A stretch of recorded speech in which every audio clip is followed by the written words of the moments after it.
ناظرین کرام، سامعین کرام، السلام علیکم ورحمۃ اللہ وبرکاتہ۔ الحمدللہ رب العالمین والعاقبۃ للمتقین والصلاة والسلام علی اشرف الانبیاء والمرسلین وعلی آلہ الطیبین وصحبہ الاجمعین وبعد۔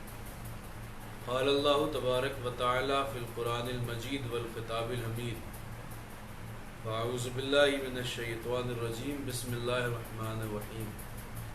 لقد کان لکم فی رسول اللہ اسوۃ حسنہ، صدق اللہ مولانا العظیم وبلغنا رسولہ النبی الامین المتین المبین المعین الکریم، ونحن علی ذلک لمن الشاہدین والشاکرین والحمد للہ رب العالمین۔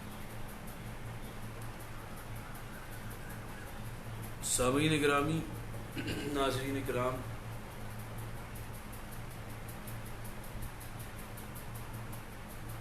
بزم مولائے کائنات کے جملہ ممبران، سرپرست، ذمہ داران کو میں بہت مبارکباد پیش کرتا ہوں اس دینی ملی خدمات کے لیے کہ انہوں نے فیس بک گروپ کے ذریعے لوگوں کو دین سیکھنے کا ایک اچھا راستہ مہیا فرمایا۔ مولانا غلام جیلانی شہبازی صاحب، وعلیکم السلام ورحمۃ اللہ وبرکاتہ۔ حضرات گرامی، حافظ و قاری تنویر تیغی صاحب کے حکم پر میں آپ کے سامنے حاضر آیا ہوں، اور اس بزم میں آپ روزانہ خطابات، نعتیہ کلام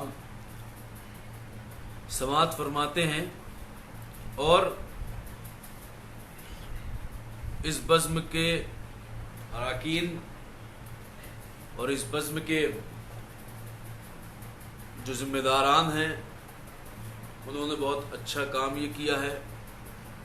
بزم مولائے کائنات کے نام سے ایک پلیٹ فارم آپ کو دیا ہے، اور بہت سارے احباب اس میں جو ہیں کہ اس گروپ میں جڑے بھی ہوئے ہیں، مگر جتنی محنتیں،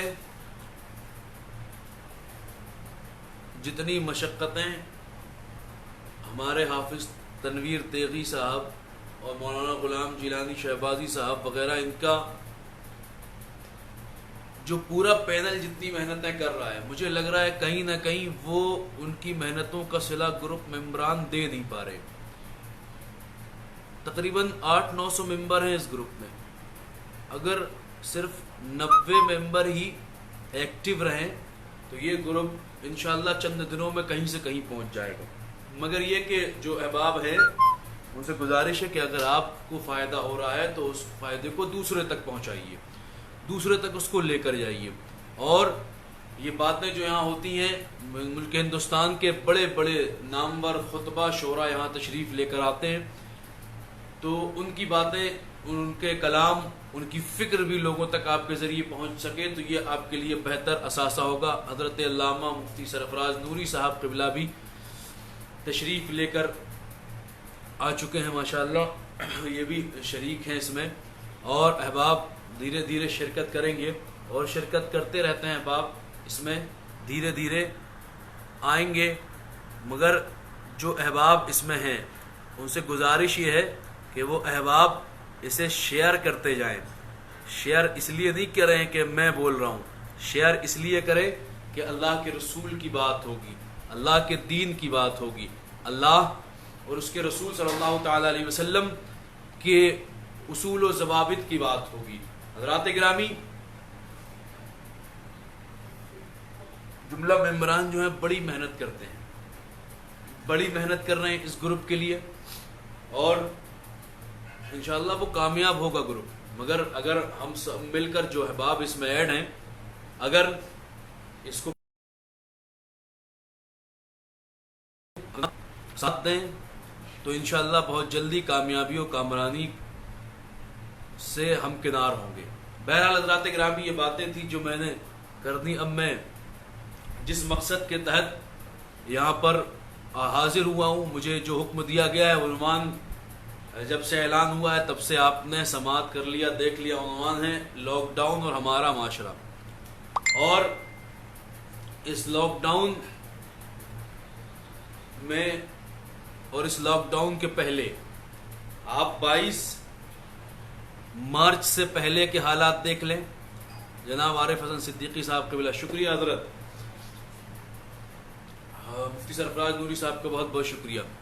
میں جو بات آپ سے کر رہا ہوں آپ اسے سماعت فرمائیں. 22 مارچ سے پہلے کورونا انڈیا میں آ چکا تھا مگر لاک ڈاؤن نہیں ہوا تھا. اس وقت ہماری قوم کی حالت کیا تھی ملک ہندوستان میں وہ دیکھیں. اور آج 13 مئی کو جبکہ تیسرا لاک ڈاؤن اپنے آخری چرن پہ ہے, چوتھا لاک ڈاؤن نئے روپ سے چالو ہوگا. اس بیچ میں ہماری حیثیت کہاں سے کہاں آ گئی اس ملک ہندوستان میں, اس پر نظر رکھیں.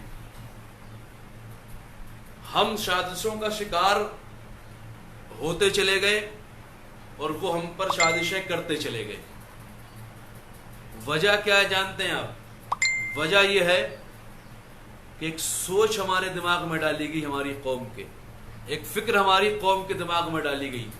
وہ یہ کہ ہم اپنا اچھا خود سوچ سکتے ہیں, ہم اپنا اچھا خود کر سکتے ہیں, ہم اپنی اچھی فکر خود کر سکتے ہیں. ہمیں کسی اصول کی ضرورت نہیں, ہمیں کسی ضابطے کی ضرورت نہیں, ہمیں کسی راستے کی ضرورت نہیں, ہمیں کسی بھی طریقے کے کسی اصول کو لینے کی ضرورت نہیں. ہم اپنا اچھا اپنا بھلا خود سے سوچ سکتے ہیں, خود سے کر سکتے ہیں. آپ تھوڑا سا پوائنٹ ویو سے سمجھیں. 22 مئی کو لاک ڈاؤن ہوتا ہے, اعلان ہوتا ہے ٹوٹل لاک ڈاؤن کا. 24 مئی کو ٹوٹل ہوتا ہے.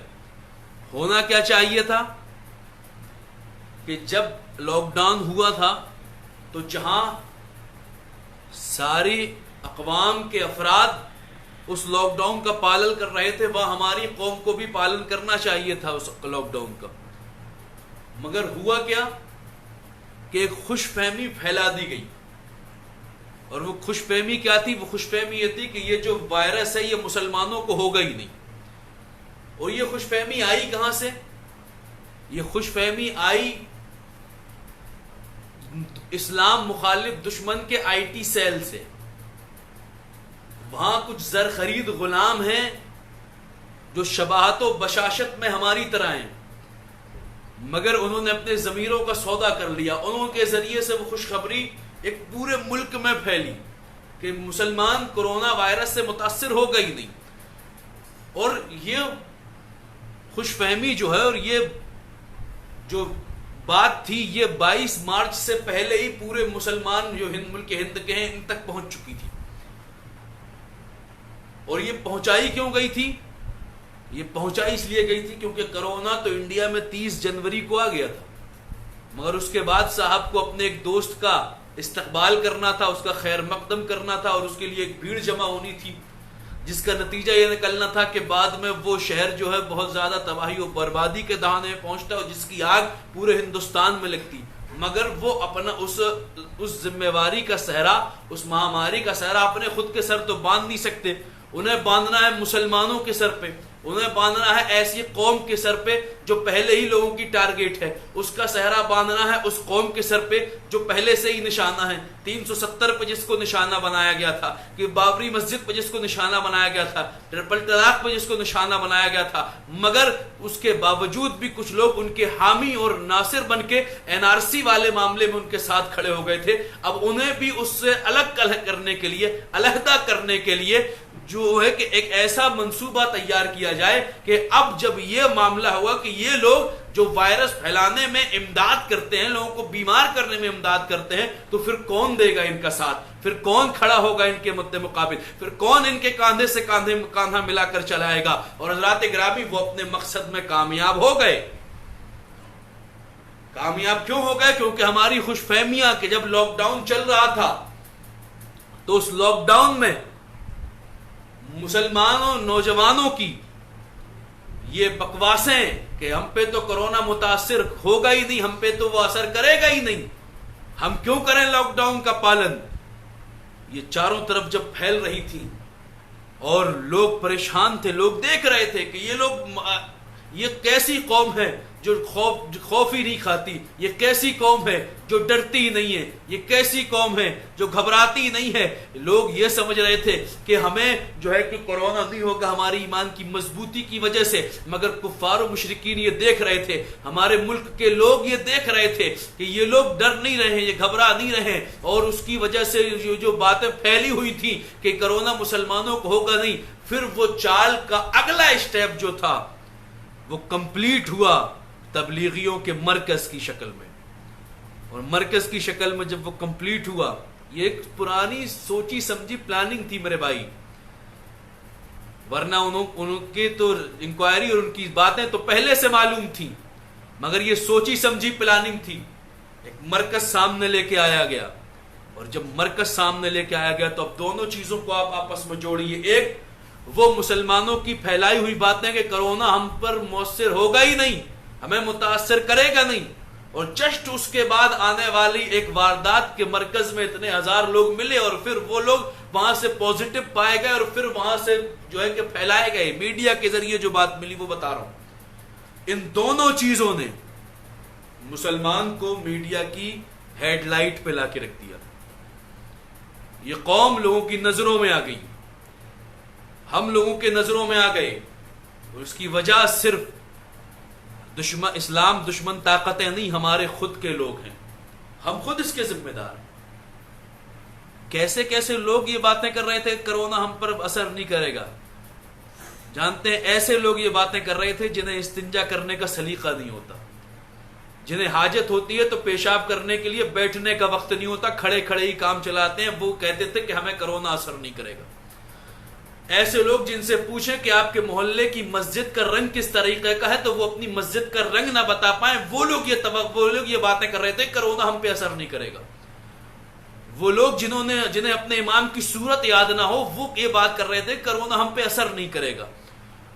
وہ افراد جنہوں نے نہ جانے دن میں کتنی مرتبہ اپنے ماں باپ کی نافرمانیوں میں گزارے ہیں وہ یہ بات کر رہے تھے کہ کرونا ہم پر اثر نہیں کرے گا. اور یہ ساری چیزیں جب اکٹھا ہوئی تو پھر ہوا کیا کہ وہ لوگ جو کہہ رہے تھے کہ کرونا ہم پہ اثر نہیں کرے گا، دنیا کے اس نقشے پر ملک ہندوستان میں دشمن طاقتوں نے کرونا کا ایک سمبل دے دیا اور اس کا نام مسلمان رکھ دیا. آج ملک کے حالات پہ ہم نظر ڈالیں تو دیکھیں کہ لوگ کرونا سے اتنا نہیں نفرت کر رہے ہیں جتنا نفرت ہماری قوم سے کر رہے ہیں. وجہ اس میں کچھ ان کی چالاکیاں، چاپلوسیاں، کچھ سازشیں اور کچھ ہماری نااہلیاں ہیں، ہماری لاپرواہیاں ہیں. ہم جو اپنے آپ کو اوور اسمارٹ سمجھنے لگے، ہم جو اپنے آپ کو بے راہ روی کے شکار کر گئے، ہم جو اپنے آپ کو یہ سمجھنے لگے کہ ہم خود عقل مند ہیں، اللہ نے ہمیں عقل سلیم دی ہے، اب ہمیں کسی رابطے کی کیا ضرورت، اب ہمیں کسی ضابطے کی کیا ضرورت، اب ہمیں کسی اصول کی کیا ضرورت، اب ہمیں کسی شریعت کے ضابطے اور ضوابط کی کیا ضرورت. ہم تو ماحول کے لحاظ سے اپنا کام کر سکتے ہیں، ہم اپنے ماحول کے لحاظ سے اپنی زندگی گزار سکتے ہیں. میرے پیارے، انسان دنیا میں کتنا بھی ذہین ہو جائے، کتنا بھی ایجوکیٹڈ ہو جائے، مگر کامیاب نہیں ہو سکتا جب تک کہ طریقہ مصطفیٰ پہ اس کا قدم نہ جمے. وہ کامران نہیں ہو سکتا جب تک کہ اللہ کے رسول کی شریعت کا پابند نہ ہو. کامیابی اس کے مقدر میں نہیں آ سکتی جب کہ اللہ کے رسول صلی اللہ علیہ وسلم کی شریعت مطہرہ پہ وہ شخص عمل پیرا نہ ہو. تو میرے پیارے، آج دیکھیں لاک ڈاؤن میں آج بھی ہم نے اس سے بھی سبق حاصل نہیں کیا میرے بھائی کہ ہم پہ اگر نشانہ بنا دیا گیا ہے تو ہم بس کریں، ہم رک جائیں، ہم اپنے قدموں کو روک لیں، ہم اپنے آپ کو باز رکھیں، ان ساری چیزوں سے ہم گھروں سے نکلنا بند کر دیں. نہیں، ہم گھروں سے آج بھی باہر نکل رہے ہیں، بلا وجہ آج بھی ہم گھوم رہے ہیں، بلا وجہ آج بھی ہم بازاروں میں نظر آ رہے ہیں، بلا وجہ آج بھی ہم مارکیٹوں میں نظر آ رہے ہیں. اور کچھ لوگ تو ایسے ہیں جو مارکیٹ کھلنے کے منتظر بھی ہیں. میرے پیارے، کس لیے کھلنا چاہتے ہیں مارکیٹ؟ کیونکہ عید آنے والی ہے. اب عید آئے گی تو عید کے لیے کپڑوں کی ضرورت ہے، عید کے لیے ساز و سامان کی ضرورت ہے، تو اب وہ مارکیٹ کھل جائے، تاکہ مارکیٹ کھلے تو ہم پھر جا کے کپڑے خریدیں، ہم جا کے سامان خریدیں۔ میرے بھائی میں ایک لمحے کے لیے توجہ چاہتا ہوں آپ کی، اپنے ضمیر سے سوال کریں، آج سے پہلے جو رمضان گزرا کرتے تھے اس کی چاند رات سے ہم مسجدوں میں جا کے تراویح سن کے قرآن سنا کرتے تھے، مسجدوں میں حاضر ہوتے تھے، فجر سے لے کے عشاء تک کی نمازیں با جماعت ادا کرتے تھے، قرآن سماعت کرتے تھے، تراویح میں گھروں میں قرآن کی تلاوتیں کرتے تھے، رمضان المبارک میں افطار کی جو ہے اجتماعی طور پہ افطار کرتے تھے، اجتماعی طور پہ سحری کرتے تھے۔ نہ جانے کتنے غریب جن کے گھروں میں کھانے کے لیے کھانا نہیں ہوتا، رمضان شریف کے موقع پر مسجد میں آنے والی افطاری میں وہ اپنا گزارا کر لیتے تھے، ان کے بچوں کا پیٹ بھرا جایا کرتا تھا، آنی شان طریقے سے عبادتوں کا موقع ہمیں میسر آتا تھا، ریاضتوں کا موقع ہمیں میسر آتا تھا، ہم رات رات بھر رب کی بارگاہوں میں قرآن کی تلاوتیں پیش کیا کرتے تھے، اجتماعی طور پہ نمازیں ادا کرتے تھے، پہلے جمعے میں حاضر ہوتے تھے، دوسرے میں حاضر ہوتے تھے، تیسرے میں حاضر ہوتے تھے، جمعۃ الوداع میں ہماری حاضری ہوتی تھی، شب قدر کی محفلوں میں ہم شرکت کیا کرتے تھے۔ جب یہ ساری چیزیں ہوتی تھیں تب جا کر ایک خوشی ہوتی تھی کہ اب ہم نے یہ سب کر لیا ہے تو ہم چل کے اب عید کے لیے انتظامات کریں کہ عید وہ عید جو انعام کا دن ہے، یہ تراویح پڑھی اس کے انعام کا دن عید ہے، یہ قرآن کی تلاوتیں کی اس کے انعام کا دن عید ہے، یہ سحری اور افطار میں مشقتیں اٹھائیں اس کے انعام کا دن عید ہے، یہ رمضان المبارک میں عبادتوں میں ہم نے اضافے کیے اس کے انعام کا دن عید ہے، ہم نے رمضان المبارک میں اپنے رب کی بارگاہ میں توبہ کی، اشک ندامت بہائے، اپنے گناہوں سے معذرت چاہی، اس کے انعام کا دن عید ہے، تو ہم اس کے لیے تیاریاں کیا کرتے تھے۔ مگر کیا اس بار رمضان ویسا ہے جیسا پہلے تھا؟ کیا اس بار ویسی نمازیں پڑھی گئی جیسے پہلے پڑھتے تھے؟ کیا ایسا رمضان المبارک ہم نے زندگی میں کبھی دیکھا ہے کہ رمضان کا آج 19واں روزہ ہو گیا ہے مگر نہ ہم مسجد جا پائے، نہ ہمیں تراویح پڑھنے دی گئی، نہ ہم افطار میں کسی کے ہاں شامل ہو پائے، جو کچھ ہم نے کیا وہ گھر میں کیا، جمعہ کے دن ظہر بھی ہم نے گھر میں پڑھی، تراویح بھی جس سے ہو سکی اس نے گھر میں پڑھی، قرآن کی تلاوتیں بھی لوگوں نے گھر میں پڑھی کی۔ اب عید بھی جو ہوگی وہ بھی گھر میں ہی ہوگی صاحب۔ یہ جو مارکیٹ کھول رہے ہیں صرف ان کے اپنے لوگوں کی آرتھک استھتی کو مضبوط بنانے کے لیے کھولے جا رہے ہیں، ورنہ عید جو ہماری ہونی ہے وہ بھی گھر میں ہونی ہے، چاند مختصر لوگوں کے ساتھ امام، مؤذن اور چند لوگ جا کر مساجد میں یا عیدگاہ میں عید کی نماز ادا کریں گے، باقی لوگ گھر میں ادا کریں گے۔ تو سوچیں، ایک فکر دے رہا ہوں میں آپ کو، شیطان کو اللہ رب العزت قید کر دیتا ہے رمضان المبارک میں تاکہ مومنین میرے بندے رمضان المبارک میں عبادت کے ذریعے ایک اچھا فیضان رمضان کا پالے۔ مگر کتنے بڑھ گئے ہیں ہمارے گناہ کہ اس بار رمضان تو ہے مگر ہم تراویح نہیں سن پا رہے، رمضان تو ہے مگر ہم اس کی برکتیں نہیں لوٹ پا رہے، رمضان تو ہے مگر ہم اس کی رحمتیں نہیں لوٹ پا رہے، رمضان تو ہے مگر ہم اس کی سعادتوں سے بہرہ مند نہیں ہو پا رہے۔ جب یہ سب کچھ نہیں ہو رہا ہے تو پھر عید کے آنے پر خوشی کس لیے منائیں؟ کپڑے خریدنا کس لیے ضروری ہے؟ کیا اس لیے، کیا اس کی خوشی ہے کہ ہمیں رمضان میں تراویح پڑھنے نہیں ملی اس کی خوشی میں ہم کپڑے خریدیں گے؟ رمضان میں ہمیں جمعے میں شرکت کرنے نہیں ملی اس کی خوشی میں ہم کپڑے خریدیں گے؟ رمضان میں ہمیں افطاری میں اجتماعی طور پہ افطاری کا موقع میسر نہیں آیا، کیا اس کی خوشی ہے ہمیں؟ رمضان المبارک میں ہم پر سختیاں برتی گئی، کیا اس کی خوشی ہے ہمیں؟ نہیں نہیں نہیں نہیں نہیں نہیں میرے پیارے، ہوش میں آؤ۔ عید نئے کپڑے پہننے کا نام نہیں ہے، عید جرق اور برق لباس پہننے کا نام نہیں ہے، عید اللہ رب العزت کی بارگاہ میں رمضان المبارک کی ہوئی عبادات کی جزا لینے کا نام ہے۔ مگر ہم پتہ نہیں کس دنیا میں کھوئے ہوئے ہیں سر۔ ایک ہمیں مہینے بھر کچھ نہیں کیا، اس کے بعد بھی چاہتے ہیں مارکیٹ کھل جائے تاکہ ہم کپڑے لے سکیں یا کسی طریقے سے بھی لاک ڈاؤن میں بھی کوئی دکان کھول دے اور ہم کپڑے لے سکیں، ایک ہم ہیں. کچھ نہیں کیا مگر عید میں دکھانا چاہتے ہیں، پتہ نہیں کسے دکھانا چاہتے ہیں. یہ ہم ہیں. ایک ہیں اللہ کے رسول کے صحابی حضرت عمر فاروق اعظم رضی اللہ تعالیٰ عنہ. عید کا چاند نکلا ہے، لوگ خوشیاں منا رہے ہیں، مگر فاروق اعظم کی آنکھوں میں آنسو ہیں، سسکیاں لے رہے ہیں. خادم نے عرض کیا حضور یہ رونا کیسا، آج تو عید کا چاند ہے، عید کا دن ہے، عید کا چاند نکل آیا ہے، عید ہوگی. تو فاروق اعظم کا جواب سنو. فاروق اعظم نے فرمایا عید اس کے لیے ہے جس کی عبادتیں اللہ رب العزت کی بارگاہ میں قبول ہو جائیں. مگر عمر کو تو پتہ ہی نہیں کہ اس کی عبادتیں اللہ کی بارگاہ میں قبول ہوں گی یا رد کر دی جائیں گی. یہ خوف تھا حضرت عمر فاروق اعظم کو. کون فاروق اعظم ہے یہ؟ وہ فاروق اعظم جس کے لیے میرے مصطفیٰ نے فرمایا کہ اگر اللہ میرے بعد کسی کو نبی بناتا تو وہ عمر کی ذات ہوتی، مگر نبوت کا دروازہ ختم ہو گیا، دروازہ نبوت بند کر دیا گیا، سلسلہ نبوت ختم کر دیا گیا. وہ اگر سلسلہ نبوت ہوتا بالفرض تو اگلے نبی حضور اکرم صلی اللہ علیہ وسلم کے ارشاد کے مطابق حضرت عمر ہوتے. وہ فرماتے مجھے نہیں پتا کہ میری عبادت رب کی بارگاہ میں قبول ہوئی کہ نہیں ہوئی، اور ہماری عبادتوں میں اور حضرت عمر کی عبادت میں فرق جانتے ہیں کتنا ہے آپ؟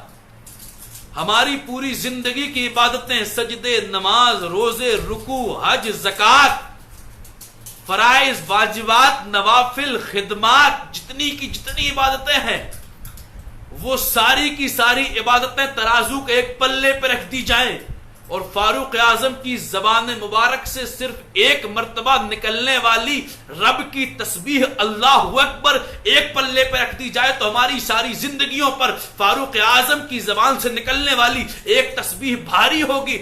وہ عید کے چاند پر روتے ہیں اور ہمارا سوچئے ہم کتنے اندھیرے میں آ گئے ہیں کہ ہم جو ان کی کوئی حیثیت نہیں وہ اس انتظار میں ہیں کہ عید کا دن آنے والا ہے، مارکیٹ کھلے تاکہ ہم کپڑے لے سکیں. میرے پیارے ہوش کے ناخون لو، کہاں کھو گئے ہیں؟ وہ اندھیرے ہی بھلے تھے کہ ہم راہ پہ تھے، روشنی لائی ہے منزل سے بہت دور ہمیں. میرے پیارے ہم کہاں چلے گئے؟ صرف دنیا کی رنگینیوں میں ڈوب کے رہ گئے ہم، اور دنیا کی رنگینیوں میں ڈوب کے یہ عالم ہو گیا. اور یاد رکھیے اگر یہ مارکیٹ جس طریقے سے کھولنے کی باتیں کی جا رہی ہیں اگر یہ کھلا تو یہ جو ناکامیاں سرکار کے ذمے لوگ ڈالنے کی کوشش کر رہے ہیں نا، یہ ساری کی ساری پھر قوم مسلم کے اوپر آ جائیں گی. اور ابھی بھی ہمارا جو ہے معاملہ جو ہے ختم نہیں ہوا ہے. غلطی تبلیغیوں نے کی، جماعتیوں نے کی. ہونا یہ چاہیے تھا کہ انہیں پوزیٹو پایا گیا تھا یا ان کے لوگ اکٹھے پائے گئے تھے تو وہ جتنے لوگ تھے وہ سارے کے سارے لوگ گورنمنٹ کی مدد کرتے اور سارے کے کہ اپنا علاج کراتے. مگر اس میں ان کا بھی قصور نہیں ہے، یہ سازشیں تھیں ان کے ساتھ. آپ سوچیں یہ کتنی بڑی ایک سازش تھی کہ دلی مرکز سے نکلنے والا کشمیر پہنچا، تلنگانہ پہنچا، بنگال پہنچا، ناگپور پہنچا. جہاں جہاں پہنچا ہماری سسٹم ایجنسیوں نے ان کی تلاش کر لی، ٹریول ہسٹری کے ذریعے، موبائل لوکیشن کے ذریعے، ریزرویشن کے ذریعے ان کی تلاش کر لی، انہیں تلاش کر لیا گیا.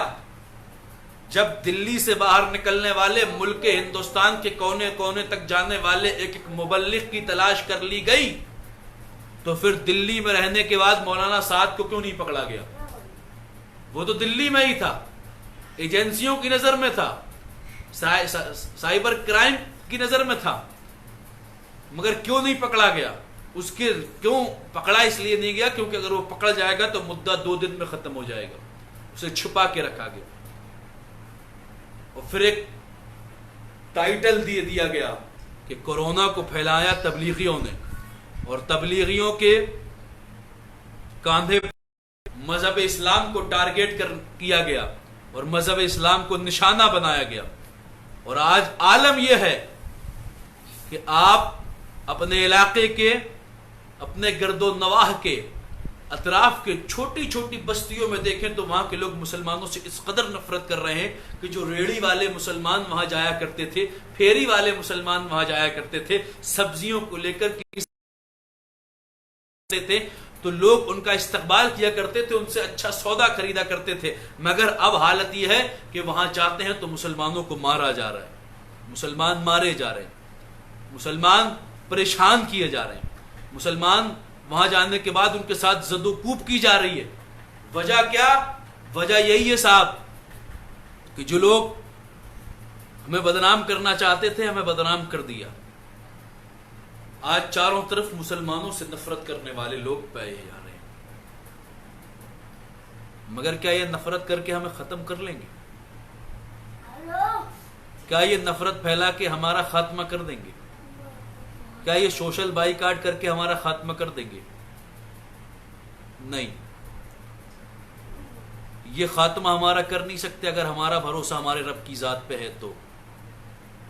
یہ خاتمہ ہمارا کر نہیں سکتے اگر ہم اللہ کے رسول کی شریعت پہ چلنے کے لیے اب بھی تیار ہو جائیں تو.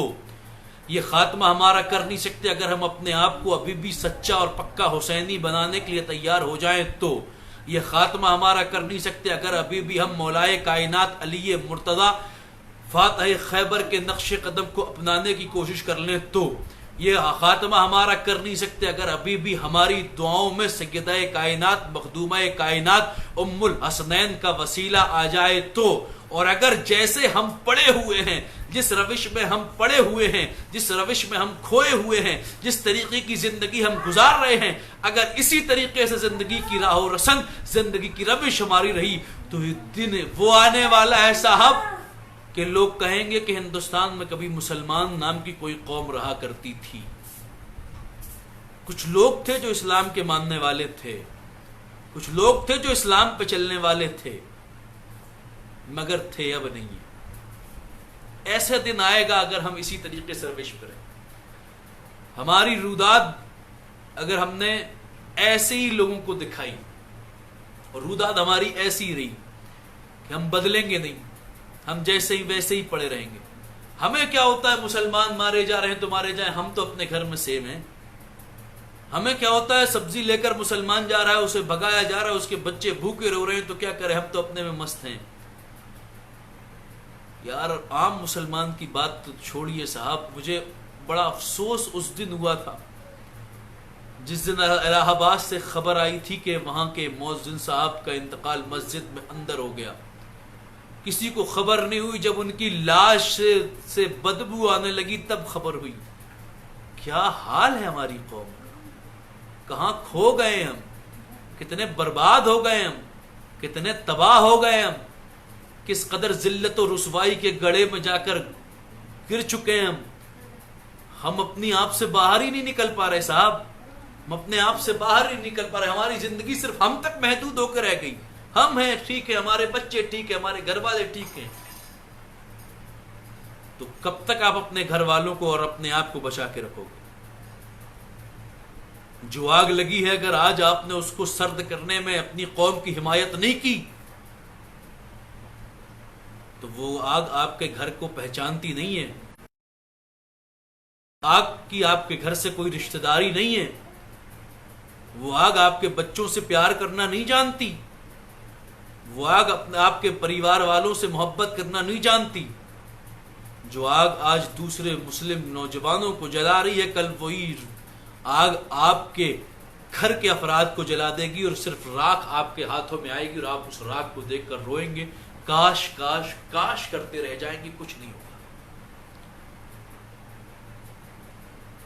تو یہ جو لاک ڈاؤن ہے صاحب،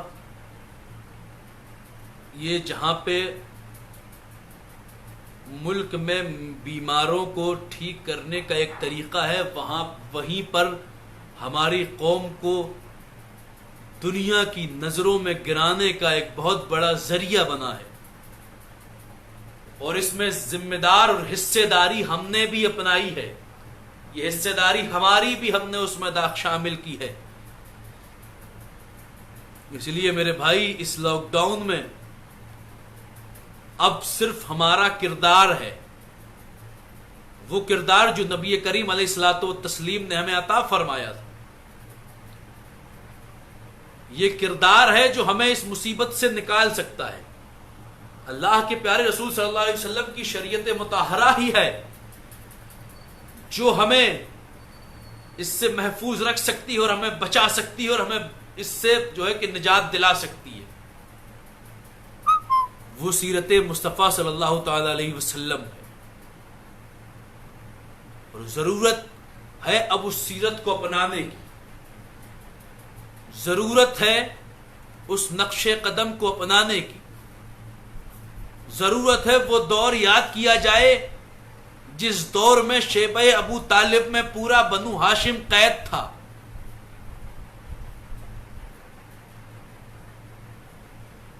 ہم سنیں کبھی ان چیزوں کو کہ شیبہ ابو طالب کا کیا معاملہ تھا اور کیسے محاصرہ کیا گیا تھا پورے بنو ہاشم کا. شیبہ ابو طالب پر تقریباً 2.5 سے 3 سال کا وہ حصہ. ابھی تو ہمارے یہاں 2 مہینے قریب ہوئے. وہ عالم یہ تھا کہ اللہ کے رسول صلی اللہ علیہ وسلم کا پورا خاندان, پورا بنو ہاشم شیبہ ابو طالب میں قید تھا. ایک پہاڑی تھی جس میں ایک کھو تھی, اس کا نام ہی شیبہ ابو طالب رکھ دیا گیا تھا. ایک معاہدہ تھا کہ نہ ابو طالب کے گھرانے سے کوئی تعلق رکھے گا, نہ ان سے کوئی خرید و فروخت کرے گا, نہ ان کا کوئی ساتھ دے گا, نہ ان کا کوئی حامی ہوگا, نہ ان سے کوئی سودا کرے گا. مکمل طور پہ بائیکاٹ کیا گیا تھا. ایسے میں اللہ کے رسول کی وہ قیادت کے انداز, بچے بھوک سے تڑپتے تھے, کون تسلی دیتا تھا؟ میرے مصطفیٰ. نوجوانوں کے حوصلے پست آتے تھے, کون تسلی دیتا تھا؟ میرا مصطفیٰ. حضرت امیر حمزہ کے جوش بھرے انداز کے وہ الفاظ کے حضور, کیا ہم ان سے کمزور ہیں؟ ہمیں اجازت دیجیے, ہم ان سے تلوار سے مقابلہ کریں گے. ان کے جوشیلے قدموں پہ جنزیریں ڈالنے کا کام کون کرتا تھا؟ میرے مصطفیٰ کی گفتگو کرتی تھی, فرماتی تھی چچا ابھی یہ مقابلہ کرنے کا وقت نہیں ہے, ابھی صبر کرنے کا وقت ہے. ننے بچوں کو صبر کی تلقین کون کرتا تھا؟ میرے مصطفیٰ کی ذات تلقین کرتی تھی. ننھی سی عمر تھی سیدہ کائنات مخدومہ کائنات سید ام الحسنین سیدہ فاطمہ زہرا رضی اللہ تعالی عنہا کی. انہیں تسلی کون دیتا تھا؟ شیبہ ابو طالب میں حضرت خدیجہ اور حضور اکرم صلی اللہ علیہ وسلم کی ذات دیا کرتی. آج اس صبر کی ضرورت ہے. شادشیں کرنے دیجئے لوگوں کو, مگر صبر کیجئے. اپنے رب کی بارگاہ میں دعائیں کیجئے, اپنی رب کی بارگاہ میں التجائیں کیجئے, اپنے رب کی بارگاہ میں جو کہ گھروں میں رہ کے سربہ سجود رہیں, اپنے رب کی بارگاہ میں دستبہ دعا ہوں, اپنے رب کی بارگاہ میں اشک ندامت بہائیں, شادشیں کرنے دیں, کردار اپنا نبھائیں, مسلمان ہونے کا احساس اپنے اندر پیدا کریں اور کردار نبھائیں. اور وہ لوگ جو آپ پہ ظلم و تشدد ڈھا رہے ہیں یا کسی بھی طریقے کا آپ پر حملہ کر رہے ہیں یا کسی بھی طریقے کی زیادتی کر رہے ہیں, ان کا جواب ابھی ظلم سے جواب دینے کا وقت نہیں ہے, ابھی صبر کے ساتھ جواب دینے کا وقت ہے. ابھی جواب کردار کے طریقے پہ دینے کا وقت ہے. یہ وقت ایسا ہے کہ جو آپ پہ ظلم کر رہا ہے آپ اس کے ساتھ محبت کے نذرانے پیش کیجیے. جو آپ پہ زیادتیاں کر رہا ہے, اگر ان کے قریبی یا ان کے گھروں میں یا ان کے بچوں میں رشتہ داروں میں کسی طریقے سے کوئی بھوک سے پیاس سے تڑپ رہا ہے تو آپ اس کی امداد کیجیے, آپ اس کی مدد کیجیے, آپ اس کی خیر خواہی کیجیے. یہ کردار اگر آپ نے اپنا لیا, وہ لوگ جو آج کہہ رہے ہیں کہ کرونا مسلمانوں نے پھیلایا, ہم نے اگر لاک ڈاؤن کی پابندی کی, ہم پابندی کے ساتھ لاک ڈاؤن کو اپنائے اور اپنانے کے ساتھ ساتھ ہم نے اپنے لوگوں کی امداد کی, جہاں اپنے لوگوں کی امداد کی وہیں غیر مسلم اقوام کے افراد کی بھی ہمیں امداد کی ضرورت ہے. اگر ہم نے امداد ان کی تو پھر سرکار کی اور گورنمنٹ کی ساری پلاننگ جو ہے وہ ناکام ہو جائے گی. مگر میرے بھائی اس کے لیے صرف تقریریں کرنے سے کام نہیں ہوگا. میں بول دوں، آپ سن لیں، میں اپنے گھر بیٹھ جاؤں، آپ اپنے گھر بیٹھ جائیں، اس سے کوئی کام نہیں ہونے والا جب تک کہ ہم میں سے ہر ایک فرد میدان میں نہیں آئے گا. یہ نہیں سوچے کہ ہمارا علاقہ گرین زون میں ہے، ہم سکون میں ہیں، ہم جو ہے کہ سسٹم میں ہیں تو ہمیں کیا ہے. نہیں نہیں میرے بھائی، ایسا نہیں ہے. اگر ہم آج سکون میں ہیں تو ضروری نہیں کہ ہم جو سکون میں ہیں تو دوسرے مسلمان بھائی ہمارے جو ہیں وہ پریشانی میں ہیں تو ہم ان کی مدد نہ کریں. نہیں، آج یہ معاملہ ہر شہر کا ہے، آج یہ معاملہ ہر گاؤں کا ہے، آج یہ معاملہ ہر بستی کا ہے، آج یہ معاملہ ہر علاقے کا ہے، آج یہ معاملہ ہر خطے کا ہے. آج ہم یہ امید نہیں کر سکتے کہ دوسرے علاقے کے سیٹ صاحب کچھ امداد منی آرڈر یا ٹرانسفر کے ذریعے پہنچائیں گے تو ہم لوگوں کی مدد کریں گے. کسی کوئی نیٹ بینکنگ کے ذریعے ہمیں منی ٹرانسفر کرے گا تب جا کے ہم ان کی مدد کریں گے. نہیں، آج ہمیں ہر شہر میں ایک تنظیم بنانی ہوگی مسلم نوجوانوں کی، ایک تنظیم بنانی ہوگی مسلمان نوجوانوں کی، ایک تنظیم بنانی ہوگی مسلمان کارکنندگان کی. ایسی تنظیم بنانی ہوگی جس میں بزرگوں کا سپورٹ ہوگا، لوگ مالداروں کی امداد ہوگی اور غریبوں کی دعائیں ساتھ میں ہوں گی. اور پھر اس تنظیم کے ذریعے ہم بلا مذہب و مشرب دیکھے ہوئے، مذہب و مسلک دیکھنے کے بغیر، ہم صرف انسانیت کے لیے مسلمان ہے، غریب ہے تو اس کی مدد کریں گے، ہندو ہے غریب ہے تو اس کی مدد کریں گے، سکھ ہے غریب ہے تو اس کی مدد کریں گے، عیسائی ہے غریب ہے تو ہم اس کی مدد کریں گے. مدد کیوں کریں گے؟ یہ جو بھی ہیں، جیسے بھی ہیں، ہمارے ملکی بھائی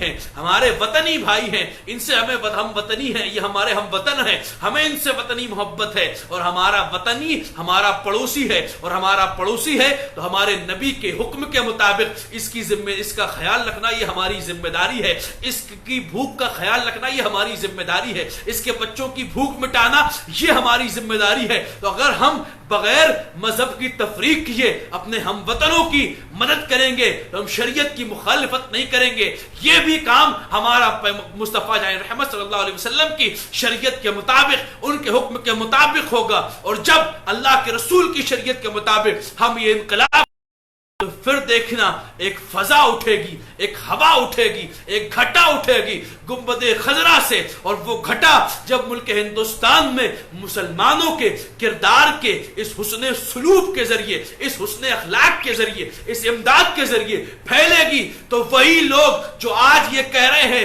کہ مسلمانوں نے کرونا پھیلایا ہے، وہی قومیں ہوں گی، وہی لوگ ہوں گے، وہی افراد ہوں گے جو تال ٹھوک کے کہیں گے کہ حکومت سے تو ہمیں مدد نہیں ملی تھی، ہم تو مر رہے تھے. ہمارے بچوں کو اگر کسی نے بچایا ہے تو وہ مدینے کے تاجدار کے غلاموں نے بچایا ہے. ہمارے گھروں میں کے چولہے کو کسی نے جلایا ہے تو وہ مسلمانوں نے جلایا ہے. ہمارے بچوں کی زندگیوں کو کوئی بچایا ہے تو وہ قوم مسلم کے نوجوانوں نے بچایا ہے. تو یار میرے پیارے، اگر آج بھی ہم اپنا کردار سنوار لیں تو یاد رکھیے یہی لوگ جو ہم پہ آج الزام لگا رہے ہیں یہی ہماری تعریفیں کرتے ہوئے نہیں تھکیں گے، یہی ہمارے شکر گزار ہو جائیں گے، یہی ہمارے لیے دعائیں کرتے ہوئے نظر آئیں گے. مگر صرف کرنے سے کچھ نہیں ہوگا سر، کہنے سے کچھ نہیں ہوگا. ہمیں میدان میں اترنا پڑے گا، ہمیں آنا پڑے گا. افسوس ہوتا ہے صاحب آج اپنی قوم کو اس حال میں دیکھ کر. یار کوئی دوسری قوم ایسی بے راہ روی کی شکار ہوتی کہ وہ ڈسپلن پہ نہ چھوتی، وہ قانون پہ پابند نہ ہوتی تو اتنا تعجب نہیں ہوتا. مگر قوم مسلم یہ قانون کی خلاف ورزی کرے، قوم مسلم یہ قانون کے خلاف چلے. وہ قوم جس قوم نے دنیا کو ڈسپلن دیا ہو،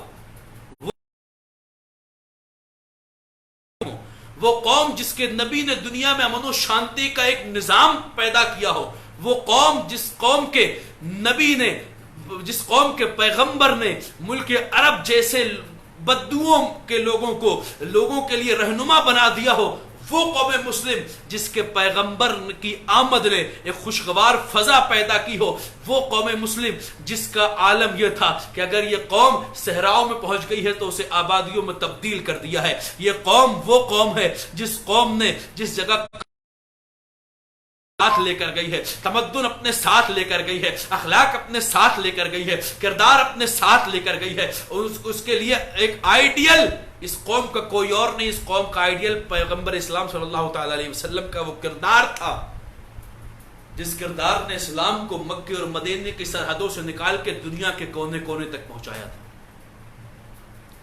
مگر ہم کیوں بھول گئے صاحب وہ کردار جس کے لیے اللہ نے ارشاد فرمایا لقد کان لکم فی رسول اللہ اسوۃ حسنہ، تحقیق کہ تمہارے لیے نبی کی زندگی نمونہ حیات۔ کیوں چھوڑ دی ہم نے وہ راہیں جن راہوں پہ چلتے ہی ہمیں جنت کے دروازے اور جنت کی راہیں قریب تھی؟ کیوں چھوڑ دیا ہم نے وہ اصول جن اصولوں کے ذریعے ہم معلم انسانیت کے جانثار بن کے لوگوں کی اصلاح کر رہے تھے؟ کیوں چھوڑ دیا ہم نے وہ کردار؟ آج ضرورت ہے پھر اسی کردار کے آئینے میں خود کو ڈھالنے کی، اپنے کردار، اپنی اپنا چہرہ تو ہم روزانہ کئی بار دیکھتے ہیں نا آئینے میں۔ کبھی آئینہ اپنے سامنے رکھ کے اپنے ضمیر کو دیکھو، اپنا کردار کو کبھی آئینہ دکھانے کی کوشش کرو۔ ایک وہ مسلمان تھا جو جہاں جاتا تھا تو لوگوں کو تہذیب سکھاتا تھا۔ پھر حضرت فاروق اعظم کی بات میرے ذہن میں آئی۔ مدائن کو فتح کیا نا جب حضرت فاروق اعظم نے، تو وہ معاملہ بڑا سنگین تھا۔ حضرت فاروق اعظم نے ایک عہد کیا تھا کہ جب تک میں مدائن فتح نہیں کر لوں گا میں پانی نہیں پیوں گا۔ اللہ رب العزت نے فتح نصیب فرمائی، فتح ہوئی۔ حضرت فاروق اعظم وہاں پہنچے، حضرت فاروق اعظم نے وہاں کے پادریوں سے کہا مجھے پانی چاہیے، پانی دیا گیا۔ حضرت فاروق اعظم نے جب پانی لیا، داہنے ہاتھ میں پانی لیا، قبلہ روح ہوئے، بیٹھ گئے، بسم اللہ پڑھ کے 3 سانس میں پانی پیا۔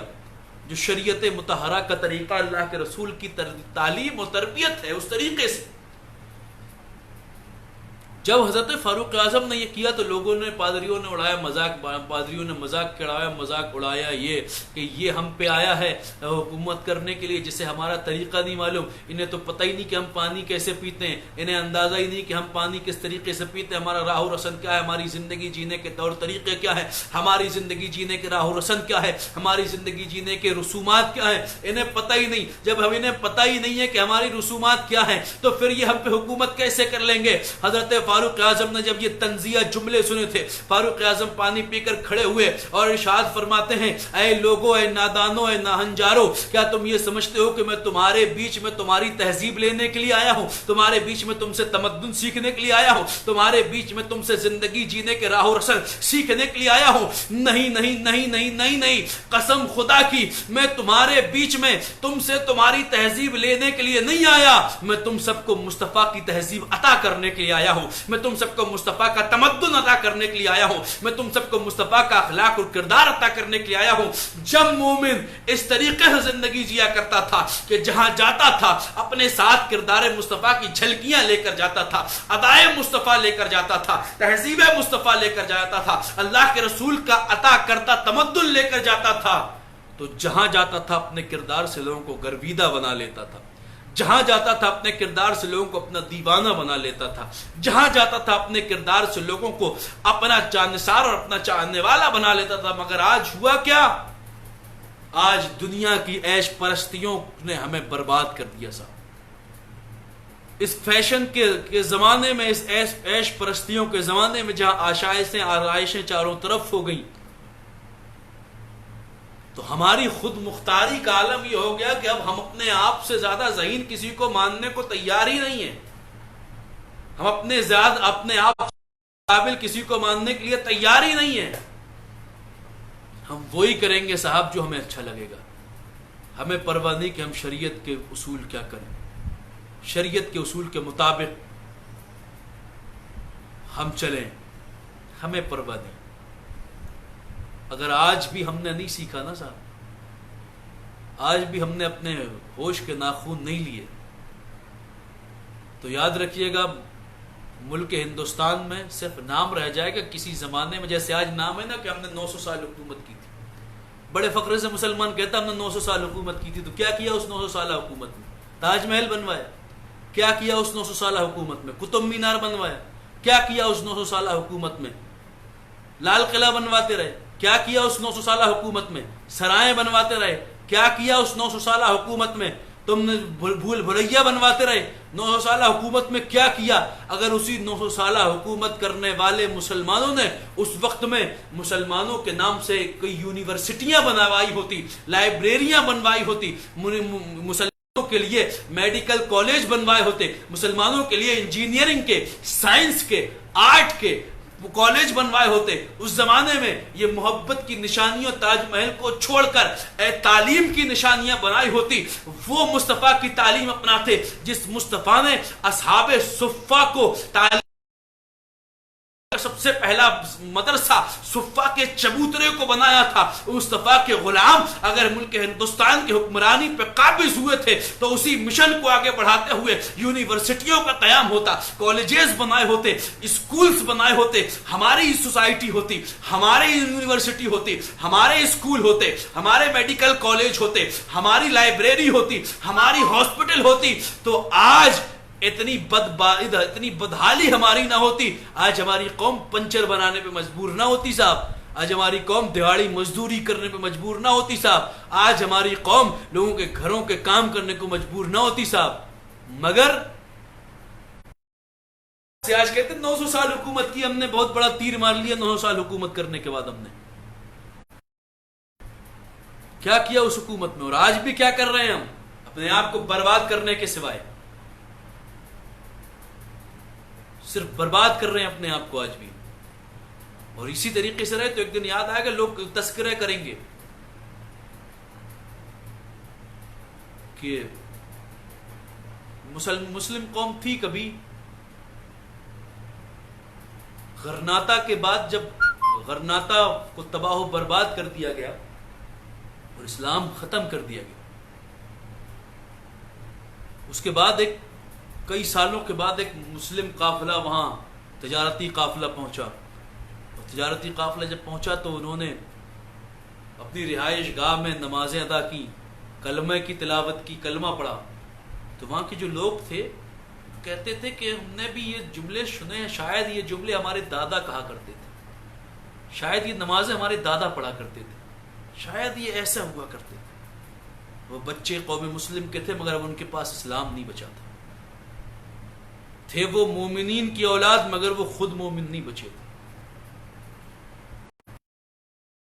آج ہندوستان کا مسلمان کیا چاہتا ہے کہ آنے والی اس کی نسلوں میں لوگ بت پرست بن جائیں. یہ صاحب جب اتنی مشقتیں ڈالی جائیں گی مسلمان کے اوپر، اتنے ظلم ہوں گے، کبھی 370 کے نام پر، کبھی ٹرپل طلاق کے نام پر، کبھی کسی نام پر، کبھی کرونا پھیلانے کی ایک لیبل مسلمان کے ماتھے مڑ دیا جائے گا. اتنے ظلم ہوں گے اور یہ ظلم ابھی شروع ہوئے اور یہ آگے بڑھیں گے. اور اگر آج ہم نے اپنے بچوں کو ایمان کی حفاظت نہ کی، آج ہم نے اپنے گھر والوں کو، آج ہم نے اپنے لوگوں کے ایمان کو نہیں بچایا، تو ممکن ہے آنے والے دنوں میں ہماری نسلوں کی ایک کو یہ مجاز بھی دے دیا جائے کہ جب مسلمان اور اسلام کے نام پر اتنی ظلم سہتے ہو، اتنی تکلیفیں سہتے ہو، تو کیا ضرورت ہے؟ چھوڑ دو اسلام، ہو جاؤ گے. چھوڑ دو اسلام، ساری مشقتوں سے دور ہو جاؤ گے. چھوڑ دو اسلام، سارے مصائب تم سے دور ہو جائیں گے. ویسے بھی گھر واپسی کی مہم انہوں نے کئی سالوں پہلے ہی اس کو شروع کر دیا ہے اور اس کی روش بھی وہ چل رہے ہیں، وہ اس کے لیے خاموش نہیں ہوئے. تو اس کا شکار ہماری آنے والی نسلیں بھی ہو سکتی ہیں. آنے والی نسلوں کو یہ کہا جائے گا کیوں مشقت بھری زندگی جی رہے ہو، کیوں ذلت بھری زندگی جی رہے ہو. لوگ تمہیں مسلمان دیکھتے ہیں تو تم پہ تھوکتے ہیں، لوگ تمہیں مسلمان دیکھتے ہیں تم پہ ترس کھاتے ہیں، لوگ تمہیں مسلمان دیکھتے تم سے نفرت کرتے ہیں. اسلام چھوڑ دو، ہمارے مذہب میں آ جاؤ، اور ہمارے مذہب میں آ جاؤ گے تو تم سے وہی لوگ جو نفرت کرتے ہیں وہ محبتیں کرنے لگیں گے. اگر ہماری نسلوں کے ساتھ ایسا ہوا تو اس کی ذمہ دار صرف ہماری نسلیں نہیں ہوں گی، اس کی ذمہ دار ہم بھی ہوں گے. کیونکہ ہم نے اپنے فیوچر کی پلاننگ نہیں کی تھی اپنی نسلوں کے لیے. آج ہم جلسے بھی کراتے ہیں نا صاحب، تو ہمیں ضرورت ہوتی ہے ایسے شاعر کی جو ممبر پہ کھڑے ہو کے مسخری کر سکے. ضرورت ہوتی ہے ایسے خطیب کی جو چٹکلے بازی کر کے 1.5-2 گھنٹے لوگوں کا دل بہلا سکے. ہم سنتے بھی ہیں تو ان لوگوں کو جو ممبر رسول پہ بیٹھ کے دھوکہ دیتے ہیں. میں کسی کی تنقید نہیں کر رہا ہوں، نہ مجھے کسی سے کوئی پریشانی ہے، نہ میں مزاحیہ خطیبوں کا جو ہے منکر ہوں، نہ ان سے مجھے کوئی تکلیف ہے، مگر جو حقیقت ہے وہ بیان کر رہا ہوں۔ ان چٹکلے باز مقرروں اور ان ڈھونگی شاعروں نے جو ان پڑھ شاعر جو آج کل صرف ممبر پہ کھڑے ہو کے کہتے ہیں ایک مرتبہ سبحان اللہ بول دو اور جنت پہنچ جاؤ گے، یہ جو جنت کی ٹکٹیں بانٹتے ہیں آج ممبروں پہ کھڑے ہو کر، آج وہی لوگ سب سے زیادہ بے روزگار نظر آ رہے ہیں صاحب۔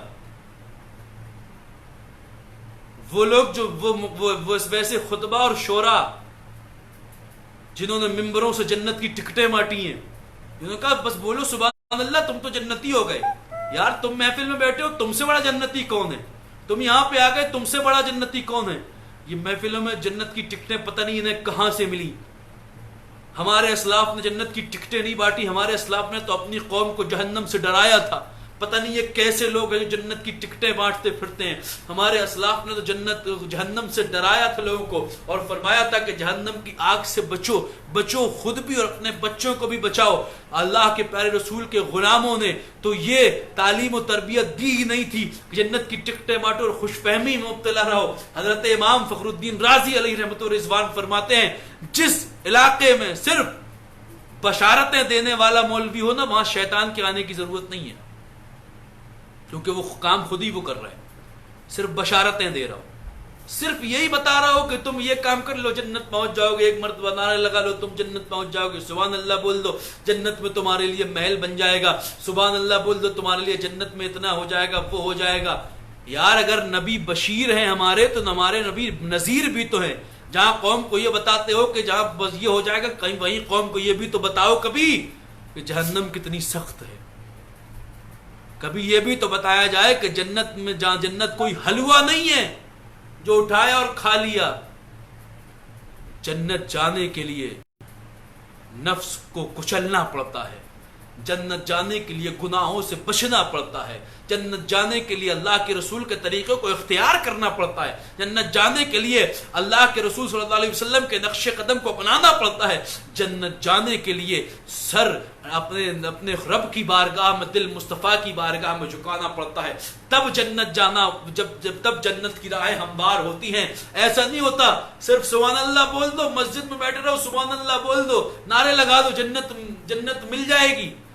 اگر ایسے ہی جنت مل جاتی صاحب، اور ایسے ہی کام ہمارا ہو جاتا، ایسے ہی ہماری قوم کی فلاح ہو جاتی، ایسے ہی ہماری قوم کامیاب ہو جاتی، تو پھر مسجد نبوی سے اچھی جگہ تو پوری دنیا میں کوئی ہے ہی نہیں، مسجد نبوی سے اچھی مسجد کوئی ہے ہی نہیں، اور پھر امام حسین جیسا شہزادہ بھی پوری دنیا میں کوئی نہیں۔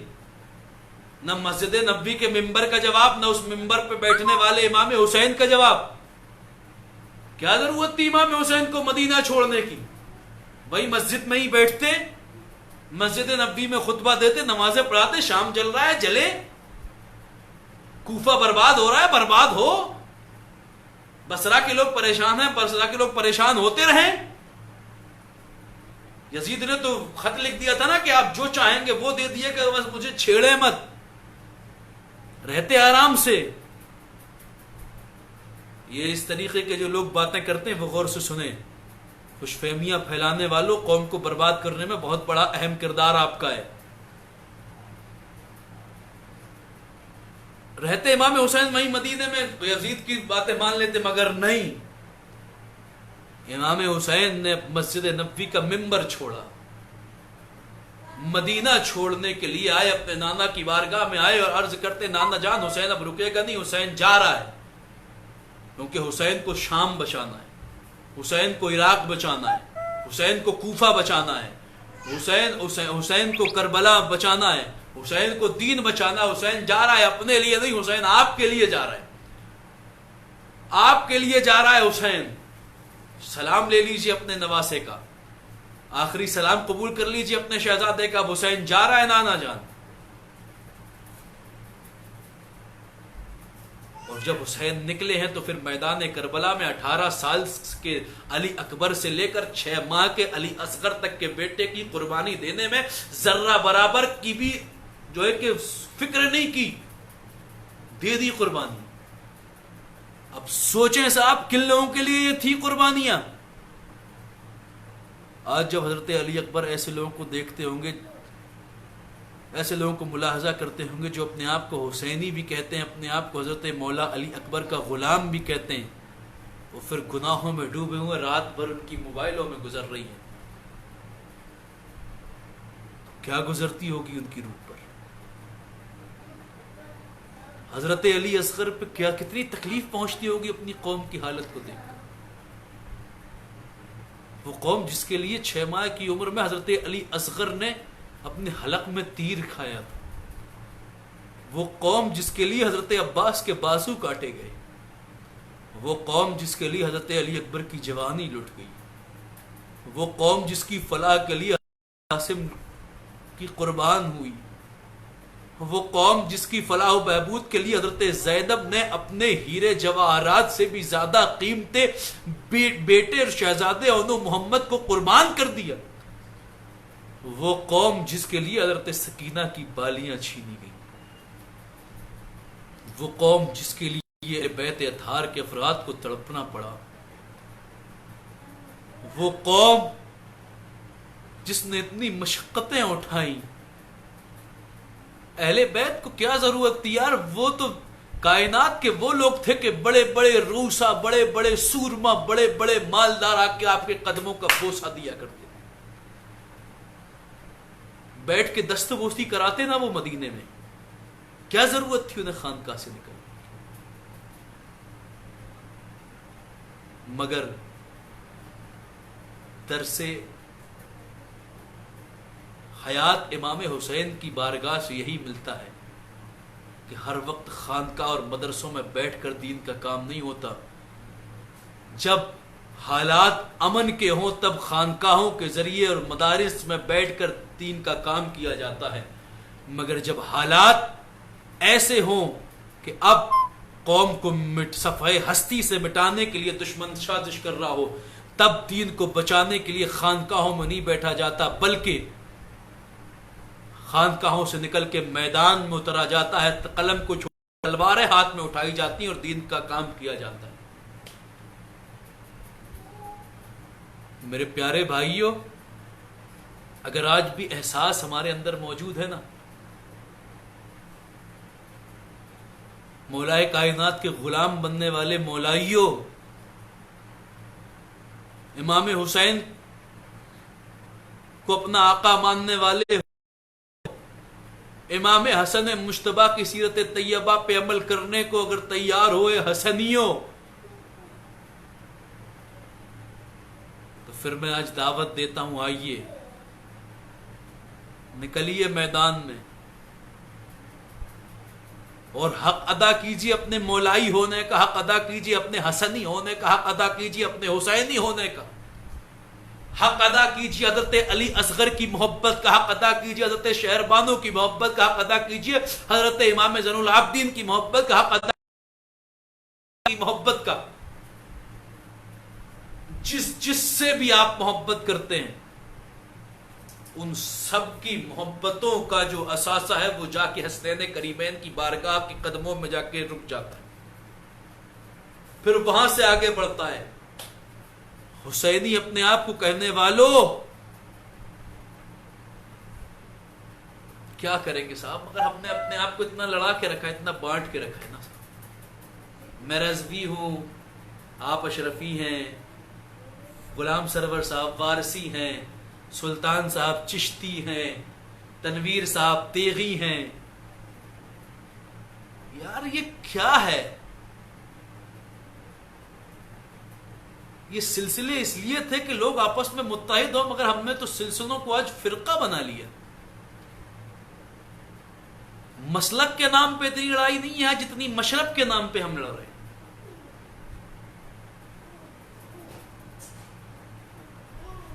کیوں؟ کیا اب بھی وقت نہیں آیا کہ سارے مشرب جو ہیں وہ اکٹھے ہو جائیں؟ کیا اب بھی وقت نہیں آیا کہ ہم سب حضرت امام حسین کی غلامی کے پرچم کے نیچے رضوی ہوں، چاہے اشرفی ہوں، چاہے قادری ہوں، چاہے چشتی ہوں، چاہے نقشبندی ہوں، چاہے شہروردی ہوں، سارے کے سارے مکتبہ فکر مشرب کے لحاظ سے، میں مسلک کے لحاظ کی بات نہیں کر رہا ہوں، مشرب کے لحاظ سے سب اکٹھے ہو کے اپنی قوم کی امداد کریں. مسلک پہ تو قائم رہنا ہے، جو مسلک ہمارا ہے بدعقیدوں سے دوری، اس پہ تو قائم رہنا ہے، وہ تو کسی حال میں نہیں چھوٹ رہے. غیر مسالک کے لوگوں سے تو جان جائے چلی جائے، مگر ان سے تو اتحاد کسی قیمت پہ نہیں ہوگا صاحب. مگر جو ہمارے اپنے لوگ ہیں، جو سنی ہیں، جو مسلک اعلیٰ حضرت کے پابند ہیں، بھلے وہ کسی بھی شکل میں ہوں، اب ضرورت نہیں آ گئی کہ وہ اکٹھا ہو کے ایک پلیٹ فارم پہ آگے ایک پلیٹ فارم پہ آ جائیں اور ایک حکم نکلے اس پہ سارے سنی عمل کریں. آنے والا مسئلہ ہوگا کہ عید میں کیا ہوگا، الوداع جمعے میں کیا ہوگا. اگر پھر وہ ایک فتویٰ کہیں سے آئے گا، اس کی مخالفت میں دوسرا فتویٰ ہوگا، کوئی جواز کا قائل ہوگا، کوئی عدم جواز کا قائل ہوگا، کوئی شرائط میں نقص نکالے گا، کوئی کسی طریقے سے کچھ کرے گا. تو کب تک لڑتی رہے گی یہ قوم؟ کب تک برباد ہوتی رہے گی انہی فتوے بازیوں سے؟ کاش خدا وہ دن لے کر آئے کہ مفتیان کرام کا ایک پینل بنے جس میں ہر خانقاہ سے 2 مفتی ہوں، اور ان سب کے درمیان مشورے ہو کر محفل مشاورت کے ذریعے سے ایک حکم آئے، اور پھر سارے ملک ہندوستان کے عوام اہل سنت اس ایک حکم پر عمل کرے. پھر دیکھیے فضا کیسی سازگار ہوگی. مگر اس کے لیے کوشش کرنی ہوگی نا صاحب. تو میرے پیارے، میرے بھائی، میں بڑی درد مندانہ اپیل آپ حضرات سے کرنے آ رہا ہوں کہ اپنے بچوں کے مستقبل کو بچا لیجئے صاحب. اپنے آنے والی نسلوں تک اسلام پہنچانے کے لیے تیار ہو جائیے.